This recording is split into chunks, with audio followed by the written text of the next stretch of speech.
मौक़िफ़ ये है कि हमें खान साहब दुरुस्त था और हमें वही करना चाहिए था जो खान साहब हमसे करवाना चाह रहा था। अब मेरा ख्याल में पाकिस्तान के अवाम सच चाहते हैं, पाकिस्तान के अवाम ये चाहते हैं अपने क़ियादत से कि आप अगर मसाइल पे बोलेंगे तो सच के साथ उन मसाइल पे बोलें। अगर आप उस वक्त हुकूमत छोड़ सकते थे तो हम अपना जो अदम एतमाद है वो पीडीएम के जमातों के वोट्स के साथ के बगैर कामयाब तो नहीं हो सकता था।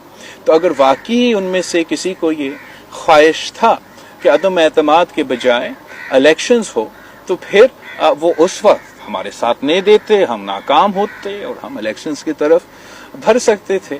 मेरा ख्याल में माजी की बातों हम माजी में छोड़े, हम आगे देखें।